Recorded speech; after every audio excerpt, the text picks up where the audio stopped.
Salmo 125, versículo 1, está escrito assim: os que confiam no Senhor serão como o monte Sião, que não se abala, mas permanece para sempre.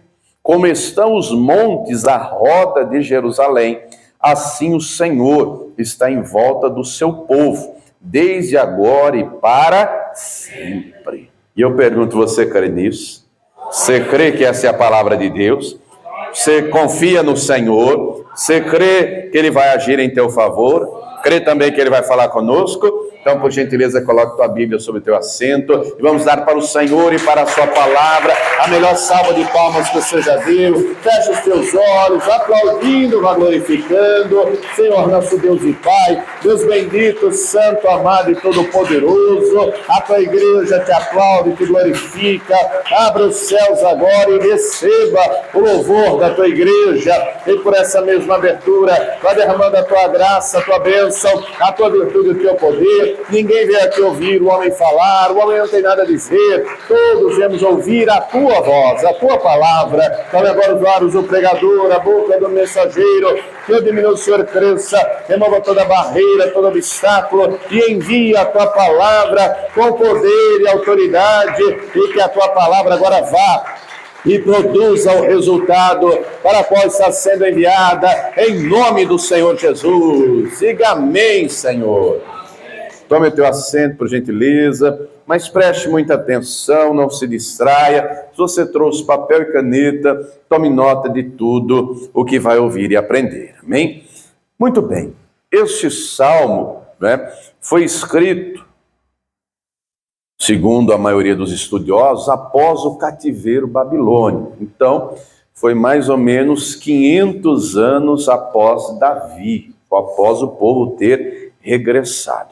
Mas é interessante que, antes de entendermos o que propriamente o salmista, inspirado pelo Espírito Santo, diz aqui, nós temos que entender o contexto a que se refere, porque aqui não é só literalmente um monte, não é só literalmente um lugar físico, mas é aquilo que ele representa, né? Uma vez que aqui está escrito que o monte não se abala, uma vez está escrito que quem confia no Senhor será como o monte Sião, que não se abala. Então é necessário voltar na história para compreender primeiro o contexto, para depois compreender isso daqui. Do que então está se falando? A gente tem que voltar cerca de 500 anos antes, né?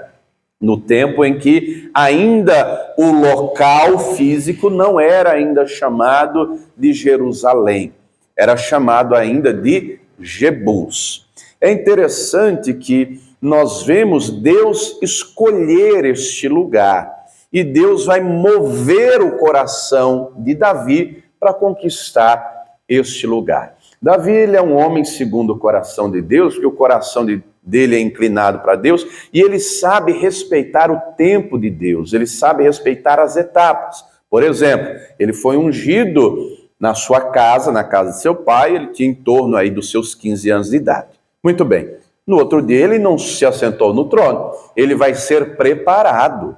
Vai chegar o tempo que ele vai ser ungido rei sobre Judá, e ele vai governar a tribo de Judá durante 7 anos.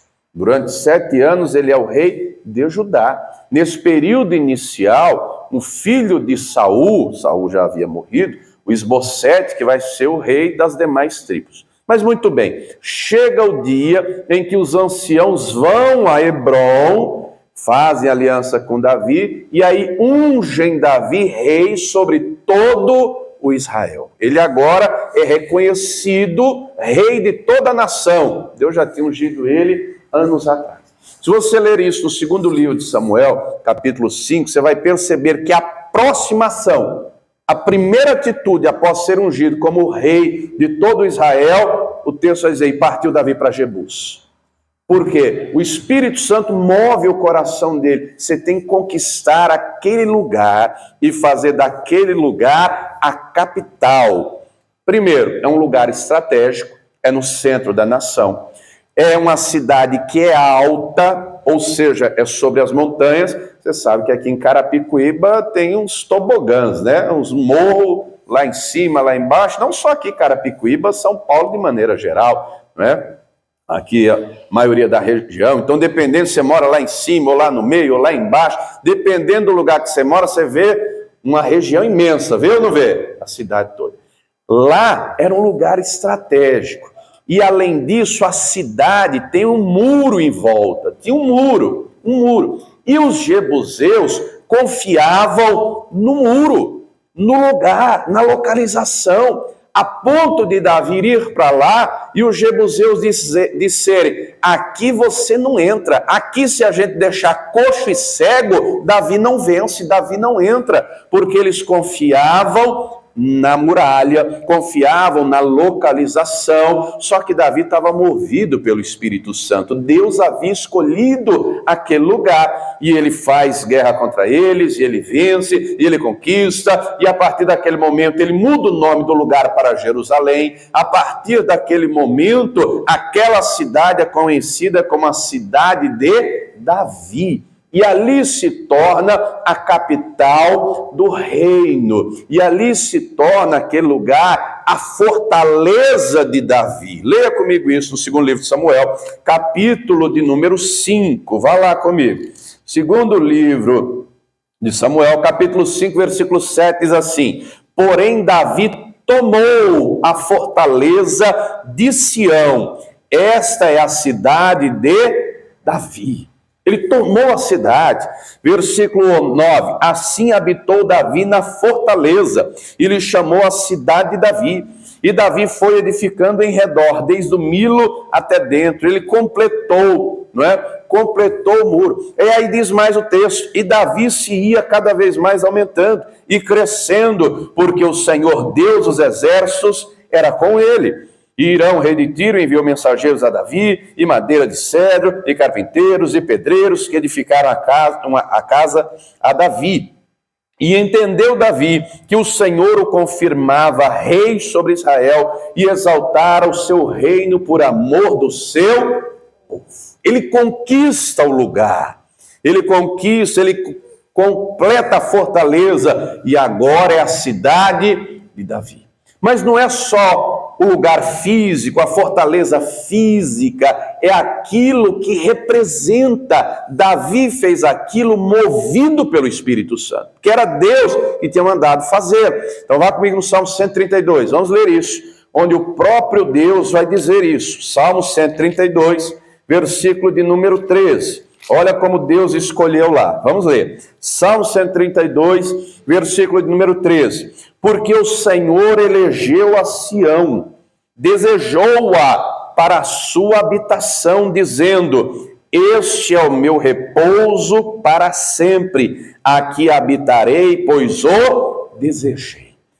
O que é que Deus está movendo a Davi? A fazer na terra uma réplica lá da glória.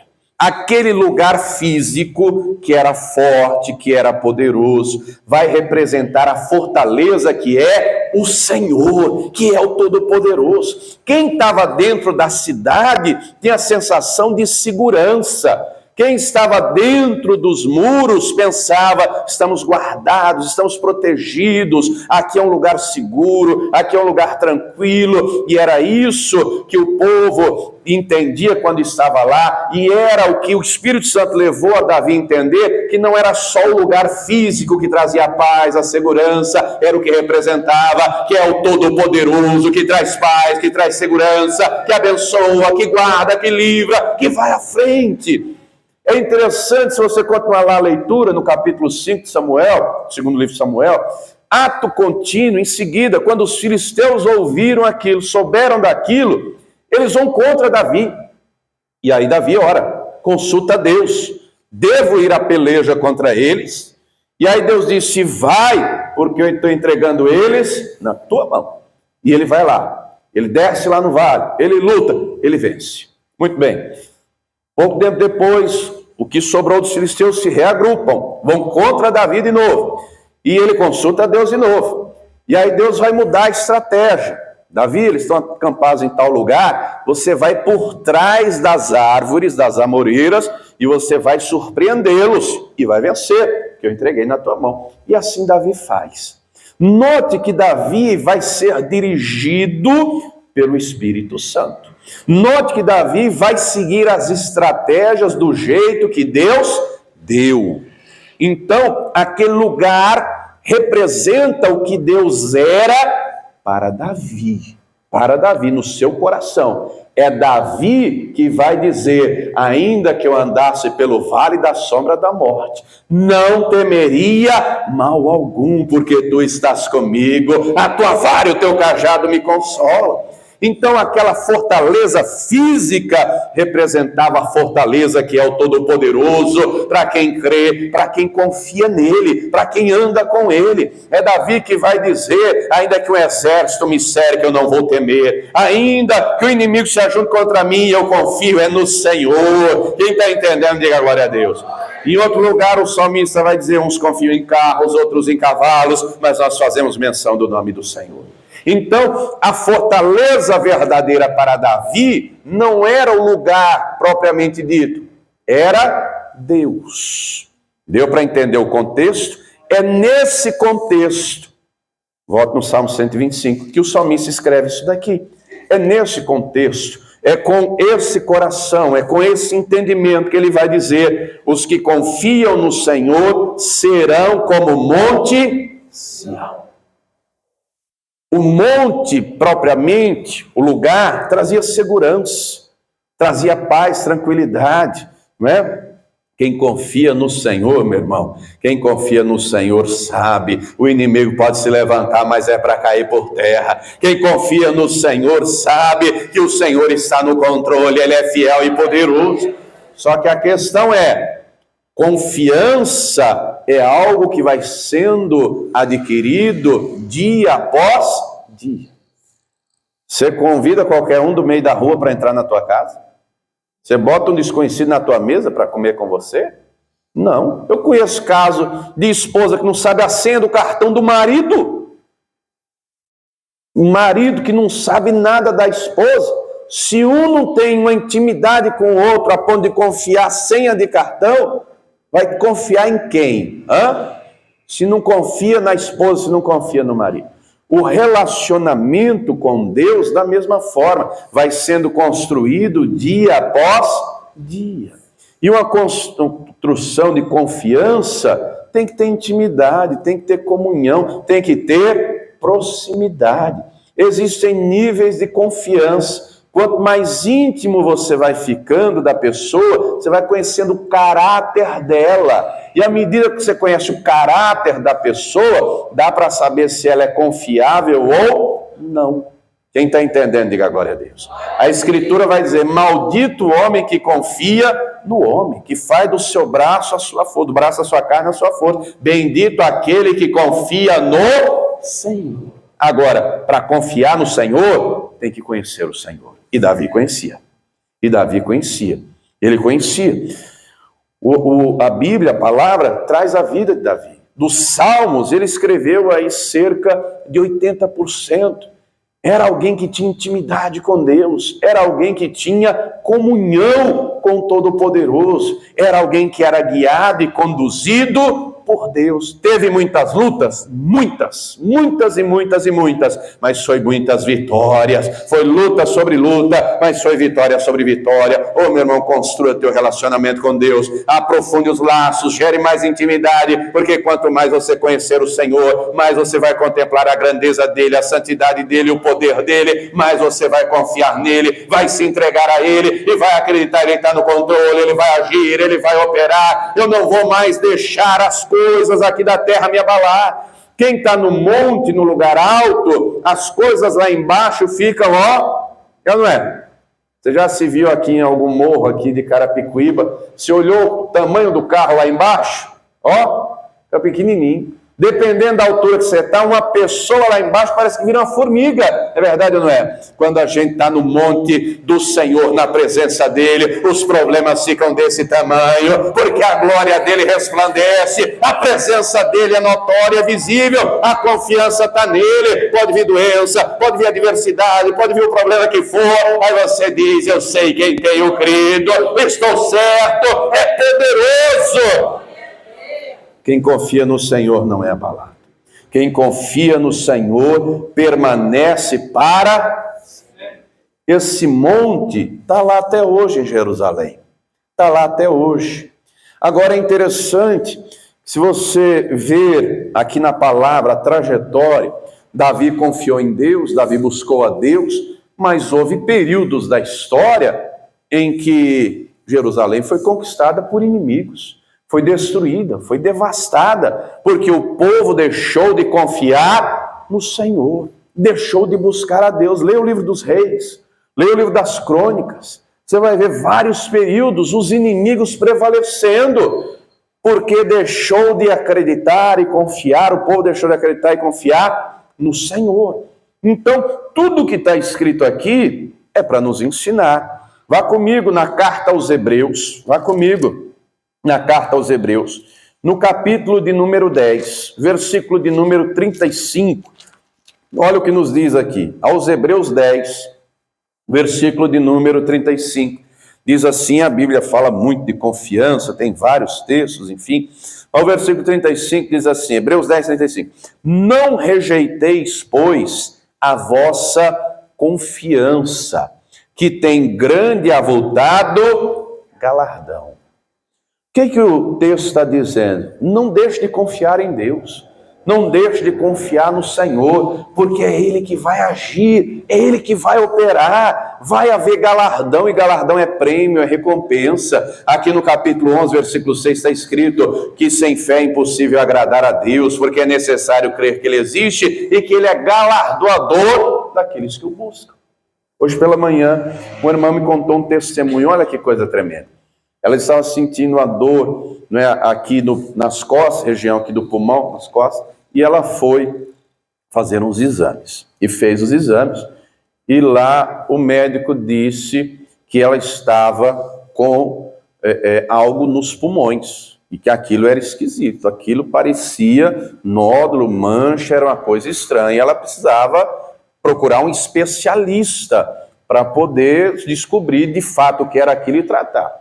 E aí encaminhou, ela foi, marcou. E aí quando ela recebeu a notícia, né, notícia dura, ela disse que chorou e na hora clamou a Deus. Deus não me abandona, Deus não me desampare, e clamou a Deus. E aí o próprio médico disse, creia em Deus, para Deus não tem nada impossível. Aí ela foi no especialista.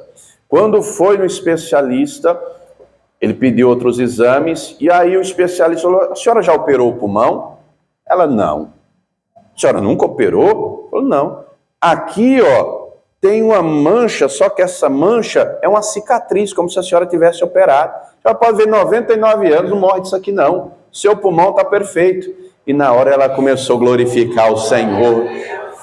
Ela começou a glorificar, fez os exames, foi no médico, mas ela não deixou de confiar no médico dos médicos, no Todo-Poderoso. Oh, meu irmão, tem coisa que a medicina não alcança, mas Deus alcança. Tem coisa que o advogado, o juiz, o A, o B não alcança, mas o Todo-Poderoso faz. Então confia nele, entrega o teu caminho a ele, e o mais ele vai fazer, haverá recompensa. Agora compreenda que tudo tem um tempo, tudo tem um propósito, tudo tem um processo. Olha o versículo 36. Porque necessitais de paciência, para que depois de haveres feito a vontade de Deus, possais alcançar a... Diga para a pessoa que está ao teu lado, não atrapalha Deus não. Diga, deixa Deus trabalhar na tua vida. Às vezes a gente atrapalha, porque a gente é ansioso, a gente quer ver a coisa acontecer. Não é hoje, não é ontem, e é do nosso jeito. Ô, minha gente, a gente está falando de Davi. Pensa num homem que soube se conduzir pela vontade de Deus. Ele foi ungido lá, garoto, 15 anos de idade, mas ele soube respeitar as etapas. Né? Se você ver, ele vai ser chamado para tocar na casa de Saul, ele toca, os demônios vão embora, o Espírito Santo está com ele. Aí depois ele vai lá, não é? Deus usa ele com unção, com coragem, tá? O gigante cai, ele mata o gigante, Deus, né, foi à frente dele, o gigante cai. Muito bem, ele se torna agora, não é, um soldado. Ele vai para as batalhas. O Saul, quando vê as mulheres cantando, Saul matou milhares e Davi 10 milhares, ele é tomado de ciúme, ele é tomado de inveja. que quem não tem o Espírito Santo, a inveja domina. Um homem cheio do Espírito Santo, uma mulher cheia do Espírito Santo, não tem inveja de ninguém, não. E a inveja virou raiva, e a raiva virou ódio, e dali a pouco, leia lá 1 Samuel 17 em diante, ele manda Davi em missões suicidas. E vai dizer o texto que Davi se conduzia com prudência. Ô Davi, vai lá, eu quero 100 prepulsos dos filisteus. Foi lá e matou. Ô Davi, faz isso, ô Davi, faz aquilo. E Davi vai com prudência. E aí o Saul, já entendendo que havia sido rejeitado, já entendendo que o novo rei agora era Davi, ele começa a desejar a morte de Davi. A palavra vai dizer que em determinado momento, eles estavam no mesmo lugar para comer, o Saul pega a lança e arremessa para matar Davi, ele desvia. Aí foi quando ele entendeu, ele quer matar, e aí o Davi foge. Faz um acordo com o Jonatas. O Jonatas diz, olha, eu sei que você vai ser o próximo rei. E quando você for rei, faça beneficência com a minha casa. Se de fato meu pai quiser te matar, eu vou te avisar. E foi esse o acordo. E o Jonatas avisou. E o Davi entendeu. Eu tenho que fugir, que ele quer me matar. Davi foge. Determinado momento, ele tem a oportunidade de matar Saul. Ele vai no acampamento à noite, está todo mundo dormindo, babando, ninguém vê nada. Vai ele e o Itai. E aí o ajudante dele diz, o que estava junto com ele, ô Davi, deixa eu pegar a lança e cravar no peito dele. É um golpe só, ele morre. Davi disse, eu? De jeito nenhum. Quem sou eu para tocar no ungido do Senhor? Vai chegar o dia que ele vai morrer, não pelas minhas mãos. Ele vai se conduzindo com prudência. Ele é ungido rei sobre Judá. Depois, ele governa lá 7 anos. Ele aguarda, ele não fez guerra contra o Isbosete, ele aguarda o tempo certo. Vai ser ungido sobre toda a nação. Depois, conquista Jerusalém. Depois, vai às batalhas. Ele faz tudo no tempo certo. Diga para a pessoa que está do teu lado, para de ansiedade, meu irmão. Descansa o teu coração. Aquietai-vos e saber que eu sou Deus, diz o Senhor. Entrega o teu coração na mão dele. Confia nele, ele vai fazer. Ele vai fazer o que você não consegue fazer, ele vai agir onde você não consegue agir, ele vai fortalecer o teu coração, ele vai à tua frente, e ele vai operar. A fé tem que vir acompanhada de algumas coisas, dentre elas o temor, dentre elas a perseverança, dentre elas a obediência. Quem está entendendo, diga amém. Versículo 38, aqui mesmo, Hebreus 10. Mas o justo viverá da fé. E se ele recuar, a minha alma não tem prazer nele. Davi soube então agir no tempo do Senhor, aguardar o tempo devido, e o tempo da honra chegou. Diga para a pessoa que está ao teu lado, vai chegar na tua vida também, meu irmão. Vai chegar, vai chegar. Ô pastor, mas você não sabe a luta que eu estou passando, o problema que eu estou vivendo. Ô meu irmão, pode ser um grande problema para você, para Deus não é. Deus não tem problema, Deus é a solução de qualquer problema. Descansa o coração dele, ele é fiel, ele é poderoso. Saul se perdeu porque colocou os pés pelas mãos. Tomou atitudes que não deveria ter tomado. Não é? Se você ler lá 1 Samuel 13, era para ele aguardar 7 dias para o profeta Samuel chegar, para que Samuel oferecesse o sacrifício. Ele não aguentou esperar, ele foi lá e apresentou. Quando Samuel chega, Samuel vai dizer, que loucura que você fez, rapaz. Deus teria hoje confirmado o teu reino, mas porque você fez isso, Deus já tem provido de um novo rei, segundo o seu coração. Deus vai dar uma outra oportunidade para ele. A missão vai ser bem clara. O Saul, 1 Samuel 15, você vai lá. Você vai exterminar o povo amalequita. Mas não é para sobrar ninguém. Leia depois lá o texto. Dos idosos aos bebês de colo, ao rebanho, extermina tudo. Você entendeu, Saul? Claro. Deixa comigo, profeta. Opa, deixa comigo, vamos lá. E aí vai. Chega lá, vence, mas poupa o rei. Os homens chegam e dizem, ô rei Saul, tem tanta vaca bonita aí, tem tanta ovelha bonita, para que matar? É verdade, vamos levar lá para Israel. E levam. Quando Samuel chega, Aí Saul vai dizer: ô bendito do Senhor, fiz tudo como Deus mandou. E o Samuel: que barulho é esse que eu estou ouvindo dessas vacas, dessas ovelhas? Sabe o que é que o povo pediu e eu acabei trazendo, mas para sacrificar para Deus. E aí Samuel vai dizer: Deus se agrada mais da obediência do que do sacrifício. Diga para a pessoa que está ao teu lado: faz do jeito dele, meu irmão. Faz do jeito de Deus que vai dar certo. Faz do jeito dele que vai dar certo. Mas nós vivemos em dias que muita gente... É a geração miojo. Tem alguém que gosta de miojo aí? Não? Que bom. Eu não gosto não. Você gosta, coma à vontade. Eu não gosto não. Minha esposa gosta, os meninos gostam. Quando fala é 3, é 4, sei lá. Para mim não vale nada. Mas por que eu estou falando miojo? Porque é 3 minutos. É assim, ó. É instantâneo, é na hora. Ô, meu irmão, tem coisa que Deus faz na hora. Elias orou e caiu fogo do céu, foi na hora. 1 Reis 18, não foi no dia, foi na hora.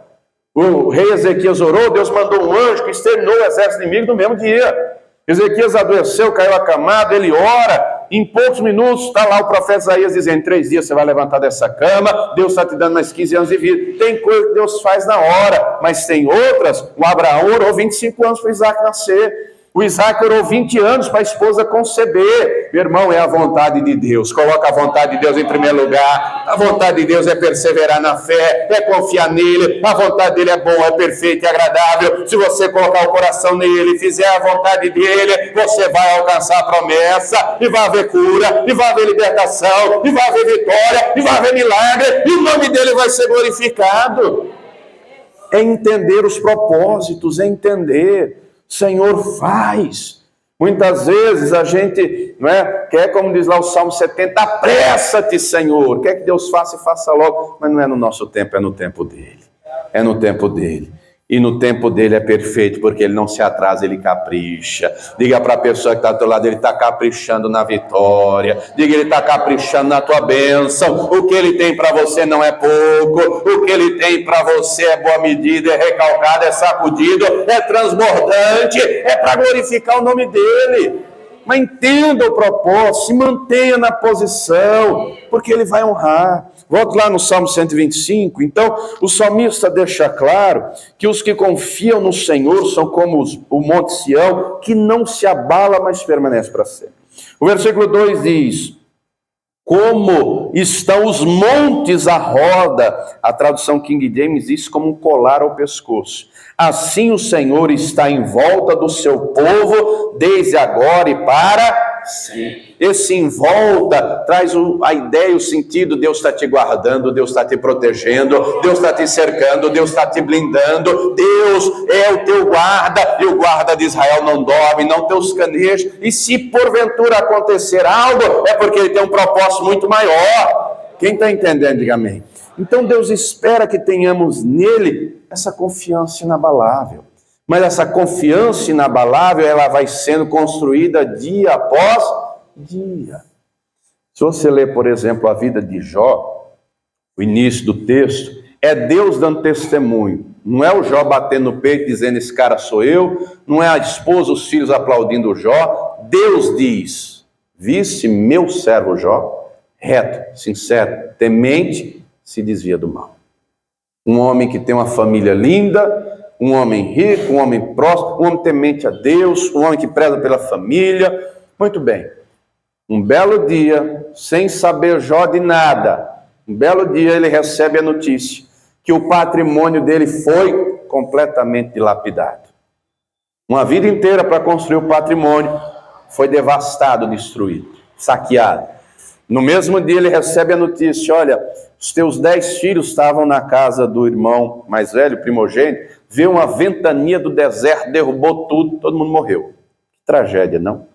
Perdeu a família, perdeu os filhos, ele raspa a cabeça, ele rasga as roupas, e o texto vai dizer que ele adorou, ele não blasfemou. O diabo queria que ele blasfemasse. Deus permitiu o diabo agir, mas o diabo só age até onde Deus permite. Deus estabeleceu um limite. A mulher, de Jó vai dizer: amaldiçoa o teu Deus e morre.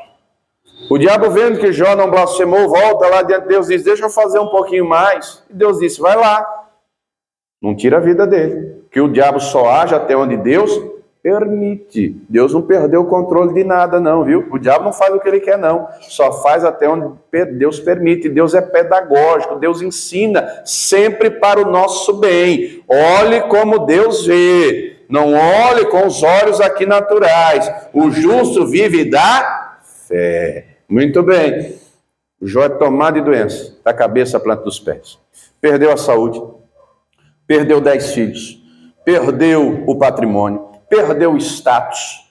Perdeu, não é, a posição na sociedade. Se vê literalmente na sarjeta. A mulher, não é, se vê enfurecida, amaldiçoa o teu Deus e morre. Ele descreve, leia o livro dele, a situação em que está, magro, cadavérico, não dorme, pálpebras negras, não prega o olho. Ele vai dizer: a minha alma tem tédio da minha vida. Mas ele aprendeu a não viver pela alma, ele aprendeu a viver no Espírito, e a fé está no Espírito. Ô meu irmão, não viva por sentimento, o sentimento vai lhe trair. O sentimento, uma hora você está alegre, outra hora está triste, uma hora está bem, outra hora está mal. A palavra não ensina a viver no sentimento, ensina a viver pela fé. E no auge da angústia, do sofrimento, ele vai dizer: eu sei que o meu Redentor vive, e por fim se levantará sobre a terra. E Deus vai tratar o coração de Jó, e Deus vai se levantar sobre a terra, e Deus vai agir na vida de Jó, e Deus vai curá-lo, e Deus restaura o casamento, e Deus dá 10 filhos, e Deus restaura o patrimônio em dobro, e dá longevidade para ele viver, para ele usufruir da bênção. O que Deus tem para você é grandioso, o que Deus tem para você é maravilhoso. Confia no Senhor, aguenta o tranco firme, Ele vai fortalecer o teu coração, e Ele vai fazer bem na tua vida. Versículo 4, estou no Salmo 125. Faze bem, ó Senhor, aos bons e aos que são retos de... Olha só. Faze o bem, ó Senhor, aos bons e aos que são retos de coração. Quanto àqueles que se desviam para os seus caminhos tortuosos, levá-los-ás o Senhor com os que praticam a maldade. Paz haverá sobre Israel. Diga para a pessoa que está do teu lado: Deus vai fazer o bem na tua vida. Diga: Deus vai fazer o bem na tua casa. Diga: Deus vai fazer o bem na tua família. Se você fizer a vontade dEle, crer nele, confiar e perseverar, você vai ver a glória dEle sobre a tua vida. Isaías 62, vai lá comigo. Olha que promessa gloriosa. Isaías 62. Isaías 62.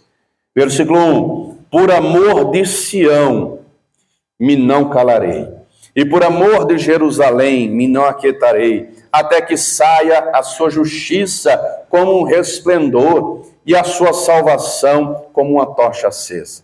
E as nações verão a tua justiça, e todos os reis a tua glória, e chamar-te-ão por um nome novo, que a boca do Senhor nomeará, e serás uma coroa de glória na mão do Senhor, e um diadema real na mão do teu Deus. Oh, querido, o que Deus quer fazer na nossa vida é maravilhoso. Nós somos povo de Deus, nós somos o Israel de Deus. Não é só o Israel literal, a igreja é o povo do Senhor. Quem é povo de Deus aí, diga a glória a Deus. Ele vai resplandecer a glória dele na tua vida, ele vai resplandecer para que através da tua vida o nome dele seja glorificado.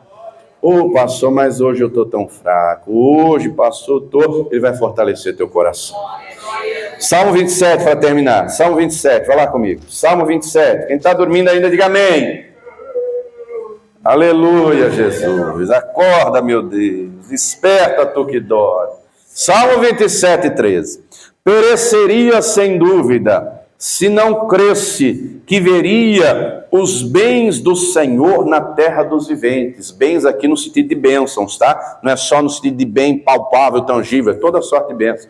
Espera no Senhor, anima-te, e Ele fortalecerá o teu oração. Espera, pois, no Senhor. Ô, meu irmão, Davi enfrentou tantas lutas. A força dele, a força nos braços era de um homem comum, mas a verdadeira força não era aqui nos braços, era aqui dentro. Sabe por quê? Porque o Todo-Poderoso estava nele, e o Todo-Poderoso também está aqui, e ele vai fortalecer o teu coração, e ele vai te revestir. Ele não te chamou para derrota, para vergonha, foi para ser mais do que vencedor, para que através da tua vida o nome dele seja glorificado. Quem entendeu, diga glória a Deus. Se coloque de pé, por gentileza. Só que entenda um detalhe: ele fortalece o coração. Agora nós é que temos que nos manter animados, com bom ânimo. Espera no Senhor, anima-te. É você que decide acordar pela manhã e declarar: esse dia vai ser de bênção e de vitória. Ou então dizer: rapaz, hoje o negócio, não sei não, hein? Hoje eu acho que vai dar ruim. É você que decide, não é? A escolha é sua. Diante dos obstáculos, Davi não recuava. Enquanto todo mundo teve medo do gigante, ele disse: quem é esse incircunciso para afrontar o exército de Deus vivo? Diante de vários inimigos mais numerosos, se Deus dissesse: eu dou a vitória, ele ia para cima. Ele se conduzia conforme a vontade do Senhor. Ele alcançou muitas bênçãos de Deus, porque o coração dele estava no Senhor. Nosso coração tem que estar em Deus, amados. Nós vivemos no tempo do fim. São dias difíceis, mas Deus não deixou de ser Deus. Deus não deixou de estar no controle. E Ele quer ver um povo que confia nele. Um povo que tem intimidade e comunhão com Ele. Um povo que o conhece. Davi e vários outros homens de Deus que tiveram comunhão, intimidade com Ele, viram a glória de Deus ser manifesta. E agora é a nossa vez. Temos exemplos tanto bons quanto ruins. Vemos outros reis, outras pessoas que deixaram Deus de lado, que não buscaram a Deus, que não creram em Deus, que não confiaram em Deus, né? Não alcançaram a glória de Deus. Agora, quem creu e quem confiou, viu o resplandecer da glória do Altíssimo. E agora é a nossa vez. A decisão é sua. Talvez os problemas estejam abalando o teu coração. Talvez diante de você olhe e pense: não tem saída. Para você pode não ter, mas para o Todo-Poderoso tem. Ele quer ver o nosso coração nele, crendo e confiando nele. Porque às vezes a gente recorre aos nossos meios. Jesus não é só o ômega, ele é o alfa também, ele é o princípio também. Tem gente que só busca Deus quando esgota todas as alternativas. Se arrebenta todo primeiro, para depois lembrar que tem Deus. Mas mesmo assim ele não deixa de ser amoroso. Ele não deixa de ser misericordioso. Nós vemos gente, por exemplo, não é, como Manassés e tantos outros, que mesmo fazendo errado, quando creram e confiaram em Deus e buscaram, Deus socorreu, Deus ajudou. Querido, Deus não está só à nossa volta, Deus também está, aqui dentro, aí dentro. Ele vai fortalecer o teu coração. Não sei quais são as batalhas que você tem travado. Eu sei que acima dessa luta, desse problema, está o Todo-Poderoso. E Ele deixa claro: aquieta o teu coração, confia nele, deixa Ele trabalhar. Saiba respeitar o tempo dele, faz a vontade dele, porque a promessa vem depois, a vitória é consequência. Nós vamos falar com Deus, Ele vai fortalecer o teu coração.